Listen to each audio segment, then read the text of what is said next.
Enemy engaged.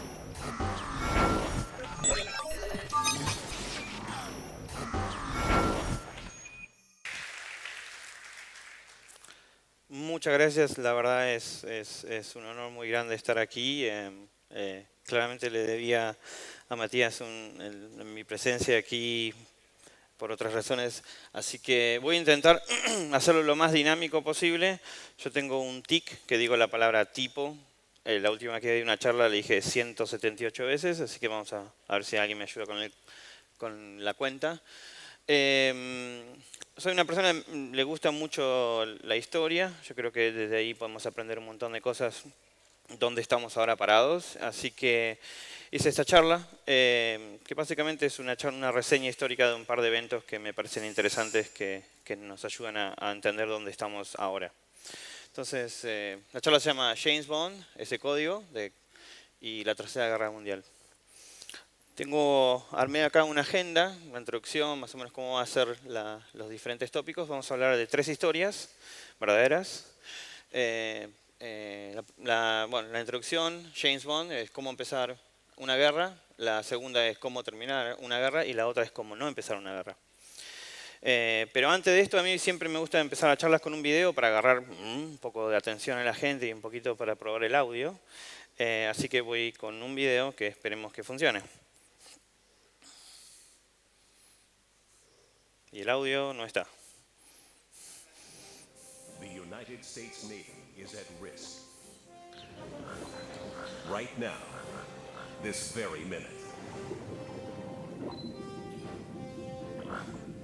Wave after wave of unwanted intrusions capable of striking anywhere on the planet, including right here at home. The probes are invisible, but they could potentially cripple our forces with as much devastation as any bomb or missile. This is all occurring in cyberspace, the worldwide domain where communications, intelligence gathering, kinetic operations, logistics, and command and control can be threatened at network speed. But the U.S. Navy stands ready to repel this threat and to maintain superiority in this new operational domain. The cyber warriors of U.S. Fleet Cyber Command and U.S. 10th Fleet help operate and assure the security of Navy networks around the world, providing powerful cyber capabilities necessary for warfighting superiority across the full spectrum of military operations.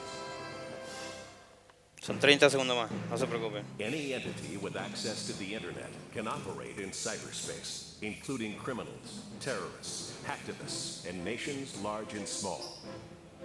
As vast as the internet has become, cyberspace is even larger, with virtually all commerce and communications passing through electronic networks. From GPS systems to wireless phones, credit card scanners to automatic climate control systems, and the U.S. power grid, all are vulnerable to cyber attack. And so is our military. Each day, the Department of Defense alone receives 6 million probes. The traditional operational domains of maritime, land, air, and space have definite boundaries that separate one from the other. But a 5th operational domain, cyberspace, crosses all domains. Cyberspace is where the battles of the future will be won or lost. Increíble, donde la guerra del futuro se pierde o se gana, increíble. Perdón, los subtítulos tendría que estar ahí, pero parece que no están. Pero, ¿por qué pongo el video? Porque nos pone en una situación donde más o menos ya estamos. Y para eso, como yo digo, me gusta recapitular, ¿no? Estamos en ANSEC, vamos a hablar del futuro de la seguridad, de cómo se ven las perspectivas y todas esas cosas interesantes. Pero a mí me gusta ir un poquito para atrás y hablar un poquito del pasado, ¿no? Entonces vamos a meternos en la primera historia, que se llama James War o la Primera Guerra Mundial. Vamos a hablar en este caso del telegrama de Zimmerman, ¿sí? Que fue un telegrama que mandó Arthur Zimmermann al ministro de Asuntos Interiores de Alemania, lo mandó a su par en la Embajada de México. Y lo que el telegrama en realidad decía era un mensaje muy específico que se encodió primero en el código 175, ¿sí? Este código era demasiado nuevo, entonces la gente de la Embajada de México dijo, no, ¿sabes qué? No podemos decodificar esto. Entonces lo mandaron con el código, con este book code que se llama 13040, que es ese original que ven ahí, ¿sí? Este código 13040, o este book code, en realidad Inglaterra en realidad ya tenía una copia del código de este book code porque se lo había agarrado a otra persona que estaba trabajando en Europa del Este y que en realidad en vez de mandar el libro de código de una forma segura, lo mandó por correo y el gobierno de Gran Bretaña se lo quedó. Y como no lo denunció, en realidad siguió quedando. Lo interesante de este telegrama, como se mandó de dos formas diferentes, es que tenía un mensaje muy, muy particular, ¿sí? Ese mensaje en realidad era una nota, ¿sí?, que se mandaba al gobierno de Alemania al gobierno de México para ser traspasado para el presidente de México, que cuando se logró decodificar el mensaje en sí, tenía una cosa muy interesante, que decía, nos proponemos a comenzar en febrero una guerra submarina, sin restricción, bla, bla, bla. Toda una serie de eventos que iba a pasar y lo que pedían era, mira, si vos nos ayudás, si México nos ayuda en esto, nosotros te vamos a dar ayuda financiera y te vamos a ayudar a ganar el territorio perdido de Nuevo México, Texas y Arizona, ¿no? Esto es para enfocar más o menos a lo que estaba pasando. Entonces el gobierno de Inglaterra tenía un par de problemas aquí. Si daba esta información a conocer, se sabía que estos códigos habían sido, el book code se había liqueado, por decir así, entonces estaba en una disyuntiva. La verdad no sabía qué era lo mejor que hacer. Si le decía esto al gobierno de Estados Unidos, el gobierno de Estados Unidos podría llegar a pensar que Inglaterra estaba intentando llevar a Estados Unidos a la guerra, donde ellos no tenían absolutamente nada que ver. Entonces, el gobierno de Inglaterra piensa un par de soluciones, y una es que, por si las dudas, el gobierno de Estados Unidos no nos creen que nosotros interceptamos este telegrama que dice que México va a entrar en guerra a Estados Unidos, vamos a intentar conseguir alguna otra forma para capturar un mensaje original ya decodificado dentro de la embajada. Y eso es lo que hicieron. Cuenta la historia que consiguieron a alguien para que lo sobornaron y sacó el original, ¿sí? Y ese original es el que se presentó. Y acá hay un par de cosas interesantes. Acá estos son fotos originales de los artículos originales que tomé en el Museo de la NSA en Estados Unidos, en el cual dicen específicamente, che, se comunica a Inglaterra, hace una reunión con el presidente de Estados Unidos y dicen, mira, esto es lo que es, ya tenemos un cover que nos cubre para no decir que nosotros ya tenemos el libro y le podemos leer la comunicación. Entonces, te lo dejo en tus manos para ver qué es lo que hace. Y el gobierno de Estados Unidos toma unas decisiones muy interesantes, que es, dice, bueno, si tengo a alguien que está al lado mío y quiere hacer una guerra, lo mejor que voy a hacer es ganarme al público, publicando el texto original desencriptado, decodificado del mensaje de Zimmerman. Y salen todos los periódicos, sale en el San Francisco York, en el Sunday Star, en el New York Times, sale el texto original, es el primer texto original que en realidad se publica en un diario de una información que fue analizada criptográficamente. Entonces es un evento muy muy interesante, fíjese que es bastante duro, ven ahí una navaja partiendo en la mitad del país de Estados Unidos con una cosa de México, o sea, una cosa muy muy compleja. Y se dieron una cosa muy interesante en términos de tiempo, todo fue muy rápido cuando se desarrolló esto. Si pensamos, el telegrama Zimmerman en realidad se intercepta el 16 de enero, ¿sí?, del 17. ¿Sí? El 26 de febrero es cuando ya Inglaterra planea este covert operation adentro, sobornando a una persona adentro de la embajada de México y saca el texto original, se junta con el presidente de Estados Unidos y le presenta la información. El presidente de Estados Unidos dice, tengo una bomba entre manos, vamos a ver qué es lo que hago. Y allá para el 1 de marzo, o sea, 4 días después, no 4 días después, de febrero no tiene 31 días, presenta la información al público, a las noticias, va y dice, llama al New York Times y presenta la información. Y acá se dan unas cosas muy, muy interesantes. El 4 de marzo, Zimmerman mismo dice, sí, ¿sabe qué? Yo mandé el mensaje. Tipo, yo mandé el mensaje. Con lo cual hay todo se estalla como en Alemania todo el tema político que podía llegar a traer esto. Y el 2 de abril, el presidente de Estados Unidos va al Congreso y dice, che, miren, esta gente la tengo acá al lado, me quiere hacer una guerra. ¿Vamos a apoyar a esta gente o qué vamos a hacer? Y 4 días después, Estados Unidos entra en la guerra. Directamente, con la decodificación de un telegrama.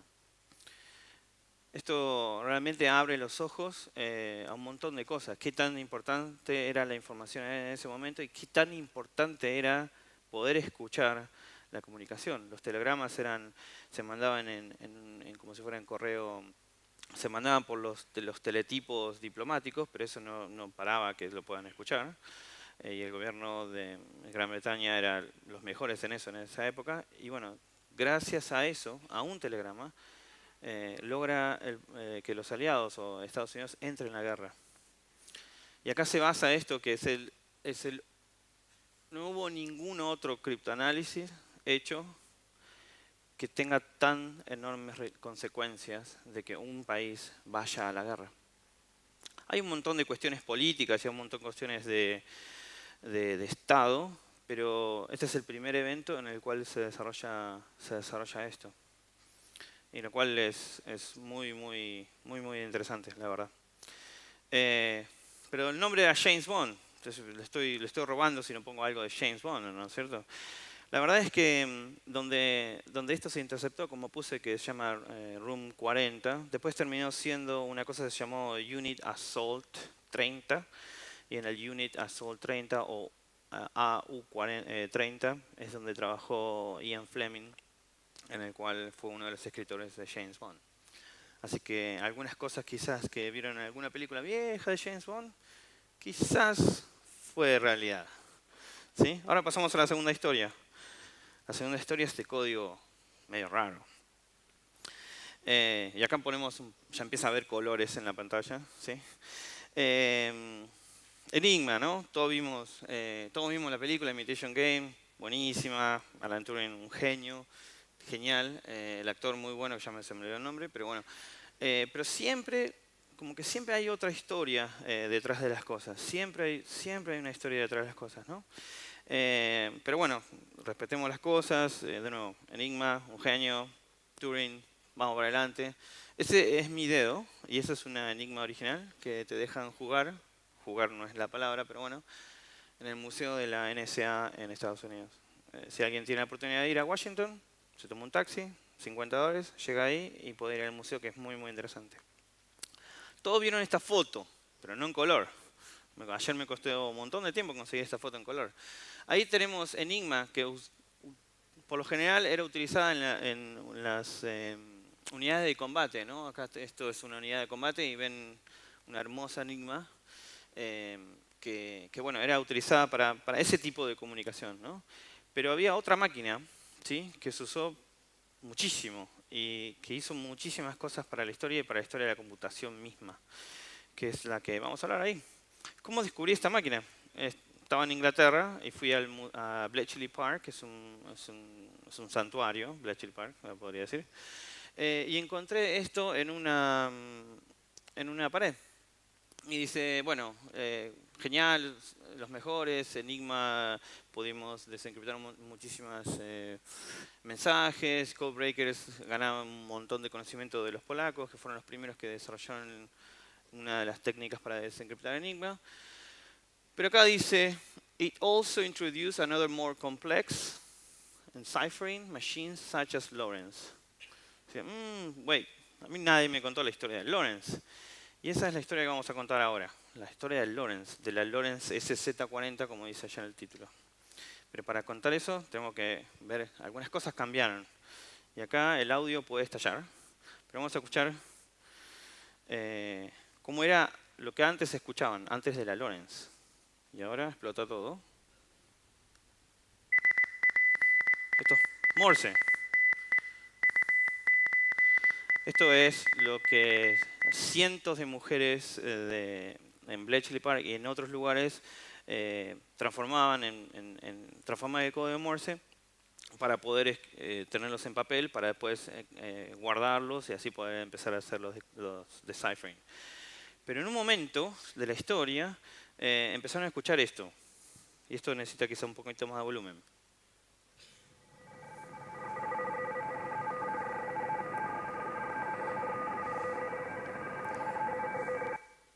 Claramente esto es diferente y es bastante diferente. Entonces se tuvieron que ingeniar en hacer un sistema en el cual a cada uno de los tonos que escuchaban diseñaron una máquina en realidad que pasaba una cinta a una velocidad y cada uno de los tonos iba y hacía como si fuera punch card, como si fuera las unía, apretaba para abajo y con eso tenían una banda y una cinta, ¿sí? En el cual marcaban y podían decodificar estos códigos. Estos códigos en realidad eran 5 bits y después eso igualmente pasaba a texto, llamado así, que después se apilaba, porque no sabían qué es lo que era, y después para analizar posteriormente. Y aquí está esta hermosa máquina. Es medio chocante ver la bandera nazi atrás, pero bueno. Como dice el texto ahí, mientras la más conocida era Enigma, generalmente por las unidades de combate, la máquina Lawrence fue utilizada por el más alto nivel de comunicaciones dentro de la Segunda Guerra. Y realmente yo no se puede tocar esta máquina por ahora, pero bueno, la estuve muy cerca y pude tomar lindas fotos. Si le ven un poquito más, es realmente una cosa muy linda, la verdad. Sí, es verdad, estoy diciendo que es linda una máquina, pero bueno, es lo que lleva, a veces te lleva a eso. Pero bueno, ahí tenemos la Lawrence. Y esta es una cosa muy interesante. Acuérdense de los 3 rotores de la Enigma. Fíjense en la cantidad de rotores que tenemos acá. Y si me ayudan a contar, ahí hay 1, 2, 3, 4, 5, 6, 7, 8, 9, 10, 11, 12 rotores. Y no son 12 rotores normales, son 12 rotores, hay 10 rotores que giran de una forma y hay 2 que giran de otra forma. En base a todo un complejo sistema, ¿sí? Lo cual nos lleva a una complejidad increíble para poder hacer esto. Me acuerdo en la película hablaban de los millones de millones. Bueno, intenté hacer el mismo número, el mismo cálculo y quizás está mal. Pero bueno, al tener esta máquina se conectaba a una especie de teleprinter. Piensen en una modem de los de antes, los que vieron los modems. Tomaba una cinta en realidad que estaba escrita y se encriptaba y tomaba otra cinta y eso se conectaba a una línea telefónica y pasaba el mensaje de un lugar al otro. El algoritmo que usan es un exclusive OR, ¿sí? Contra texto plano y bueno, como decíamos tiene 10 rotores regulares y 2 irregulares. Y esa es la intento de cuenta que hice, que creo que lo copy-pasteé en un lugar, así que si está mal no es mi culpa. Pero bueno, una cosa bastante compleja, ¿no? Y como una cosa bastante compleja necesita cosas y procedimientos bastante complejos. Como para esto y como para todos, todavía existían los codebooks y se utilizaban muchísimo los codebooks para saber esto. Pero bueno, piensen que de esta máquina se dice que en la guerra no hubo más de 10. Solo 10, porque eran los más altos rangos. Entonces había más o menos 10 codebooks.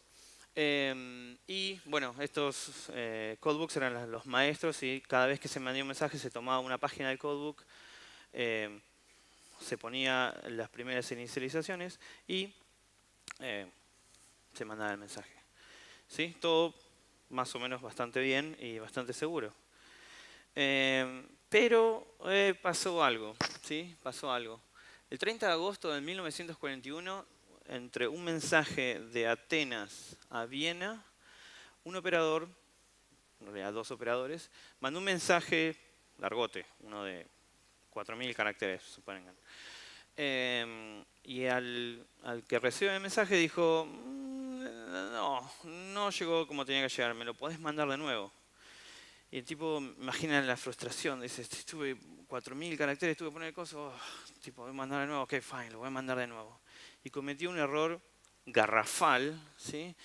Que mandó, retransmitió un mensaje con los métodos de inicialización puestos desde cero, o sea, con la misma clave, algo que estaba totalmente prohibido en todos los manuales de transmisión. Y esa es la clave de coso. Entonces, si hubiera transmitido exactamente el mismo mensaje, no habría ningún problema.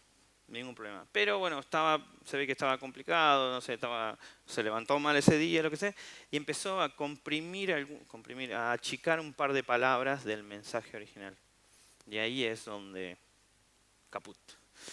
Pero bueno, ahí, ese es el texto original donde se empieza con PS, PR, U, C, H, N, ahí ya cambió la U por E, porque la palabra en realidad que está poniendo la abrevió con uno de los códigos permitidos, con una de las palabras permitidas, lo cual eso le dio claramente lo que se llama un upper hand, una ayuda muchísimo, porque estos mensajes se estaban apilando y cuando uno de los receptores del mensaje vio como venía el mismo mensaje y vio otro mensaje que empezaba de la misma forma, dijo, acá alguien cometió un error. Y a veces se necesita un error para poder hacer un montón de research sobre eso. Y eso es lo que hicieron en realidad.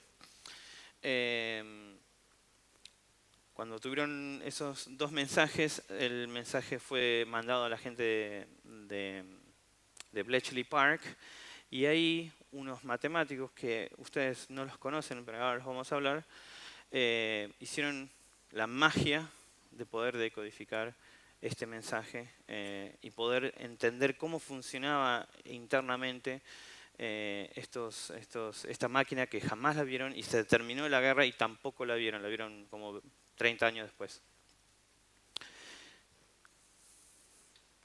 Pero bueno, como dijimos, misma clave, mensaje más corto, do the math, y eso es lo que hicieron.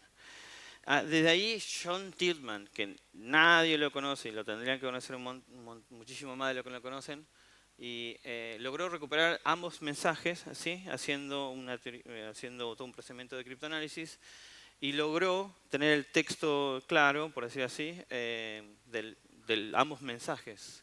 De ahí pudo reconstruir el cifrado y ahí pudo entender cómo más o menos funcionaba parte del sistema y hizo este esquemograma en 4 días para poder ver cómo se podía construir algo para agilizar esto. Los mensajes originales de Lawrence Z40, antes que tuvieran alguna ayuda, tardaban 7 días en descifrarlos, con lo cual el procedimiento funcionaba, pero tardaba mucho, quizás ya había pasado un montón de cosas. Entonces ahí dijeron, wait. Si Alan Turing puede crearse una máquina, ¿por qué nosotros no podemos crear una máquina? ¿No? Y ahí le designaron al jefe de comunicaciones de Inglaterra construir esto que se llama Colossus, que fue la primera computadora o el primer computador del mundo. ¿Sí? Que seguramente ustedes vieron algunas imágenes en blanco y negro, pero esta es la reconstrucción de Colossus puesta en el Museo Nacional con la computación moderna en Inglaterra.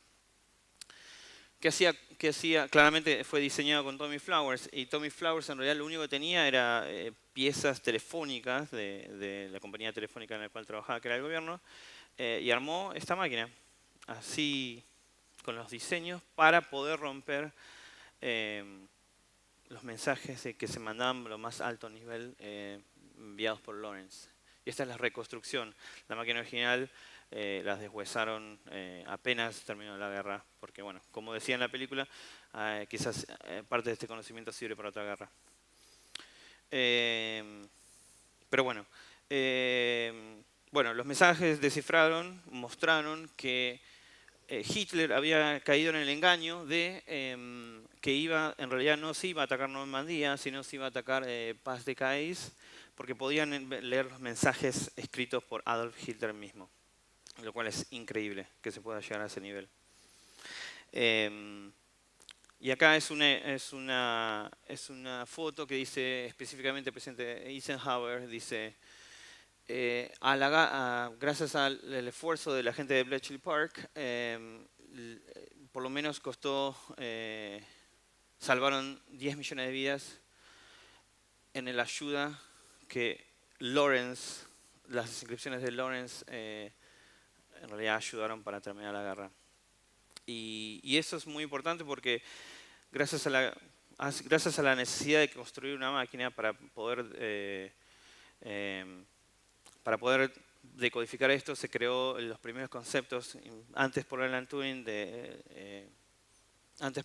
y después se ha transformado en una primera computadora en sí, que fue la Colossus O sea, cómo la guerra, la criptografía, te lleva a diseñar la computación moderna. Y la tercera historia, Tercera Guerra Mundial o algo así. A mí siempre me gustó Wargames y increíblemente el 3 de junio de 1983, o sea, hace 34 años, se estrenó Wargames en Estados Unidos en el cine. Es increíble, 34 años pasados desde que se estrenó Wargames. Pero ¿qué pasaría si les digo que algo pasó inclusive en ese año que sería muy interesante que supiéramos? ¿Sí? Estamos en el medio de la Guerra Fría. El 1 de septiembre de 1983, Rusia baja un avión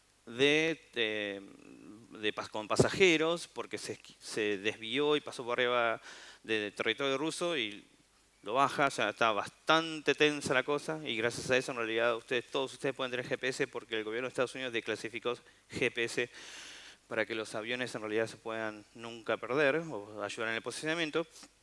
Y el 26 de septiembre, o sea, 25 días después, gracias a Dios, este hombre, Stalin Petrov, coronel de la Fuerza Aérea, ¿sí? Estaba en el búnker de Moscú, ¿sí? En el búnker número 14, y corría a la medianoche y ahora el audio no les va a gustar, le pasó esto.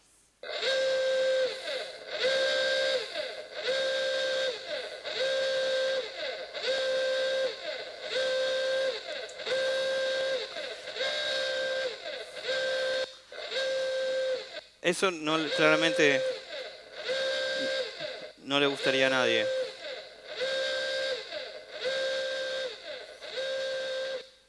Y en el suceso de más o menos unos 8 minutos, apareció en el radar 5 misiles lanzados de Estados Unidos hacia Rusia. Y estaba claramente en un aprieto, ¿sí?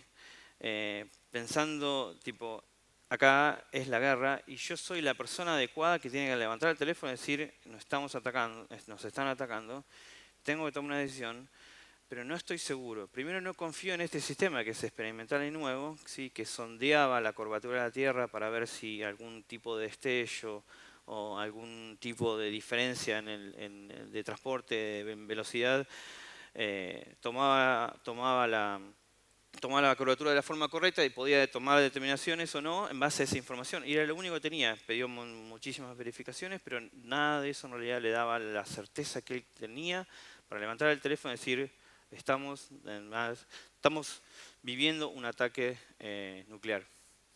Y tenía solo pocos minutos, ¿sí? Y ahí es donde en un momento quizás de locura o de realización mágica, dijo, la gente no empieza una guerra nuclear con solo 5 misiles. Imagínense la situación, está viendo alarmas, no le dice a nadie, no le avisa a los superiores, no le avisa nada, y se banca los 12 minutos que tenía hasta que supuestamente esas bombas iban a tocar tierra. ¿Y qué pasó? En realidad no pasó nada. Se encontró un bug, en realidad, en el sistema que tenía y que le generaba alerta, pero en realidad no era nada, gracias a Dios no era nada, y él no tomó la determinación que estaba en el libro que tenía que tomar, que era llamar a sus superiores y quizás esos superiores lanzar un ataque. Estaban dentro de ataque, estaban en la información, no lanzar un ataque a los Estados Unidos. Este hombre, ¿sí? Como dice ahí, aunque no se considera un héroe, claramente cuando esto se desclasificó, y esto se desclasificó recién a finales de los 90, cuando la organización de World Citizens o Ciudadanos del Mundo se enteró de esto, lo llamó, le dio un cheque de $1000 y lo llamó para darle un premio, porque claramente este hombre en esta circunstancia había salvado el mundo.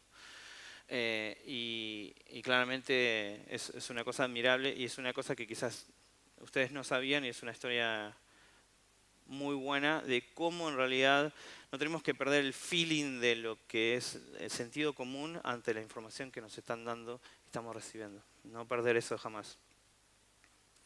Y tengo poquito tiempo, así que para terminar quería poner una conclusión de, como las historias que conté, podemos ver que la información y la tecnología en realidad se pueden utilizar de muchas formas, ¿sí? Se puede ir a la guerra, se puede terminar o para nunca quizás empezar una.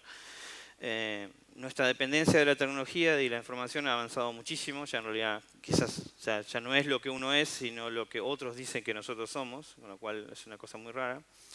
Pero bueno, espero en realidad que utilicen la mente, esa mente brillante que tienen y están todos aquí también por eso también, para ganar ese conocimiento y esa cosa que en realidad los mueve, pero nunca traten de no perder el sentido de eso que los mueve a nosotros, que es el sentido común, ¿no? Porque quizás una situación compleja en realidad los va a salvar. Pero bueno, y en el día de hoy hablamos tipo de atribuciones, de software malicioso, por una superpotencia porque ponen un typo o porque hay un pedacito de código convertido. Eso habría que hacer algo mejor.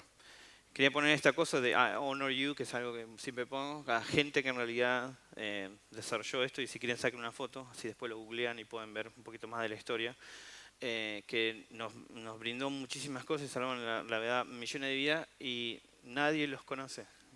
Inclusive Tommy Flowers murió en Canadá y yo lo podía haber conocido personalmente y no pude porque no lo conocía. Stanley Knapp, Tommy Flowers, Bill Tooth y John Tillman creo que son gente que realmente la gente lo tendría que conocer más porque son claramente héroes que nos han salvado. Con eso termino. Si hay alguna pregunta. ¿No? Si no terminamos ahí y... Sí, había puesto un video de bonus track, pero es más cómico que otra cosa, pero bueno. Хакеры же люди свободные, как художники. Они, значит, настроение у них хорошее, они встали с утра и занимаются тем, что картины рисуют. Также и хакеры. Они проснулись сегодня, прочитали, что там что-то происходит в межгосударственных отношениях. Если они настроены патриотически, они начинают вносить свою лепту, как они считают, правильную, в борьбу с теми, кто как бы плохо отзывается о России. Ну и, возможно, это теоретически возможно. На государственном уровне мы никогда этим не занимаемся. Вот что самое важное. Могу себе представить такой вариант, что специально кто-то делает, выстраивает цепочку различных атак таким образом, чтобы источником этой атаки представить территорию Российской Федерации. Ведь современные технологии позволяют это делать, это достаточно легко делается. Но что самое главное, я просто глубоко убежден, что никакие хакеры не могут кардинально повлиять на ход избирательной кампании в другой стране. Никакая информация не ляжет и не повлияет на конечный итог и на конечный результат. Realmente muy cómodo que Putin diga eso. Muchísimas gracias a todos.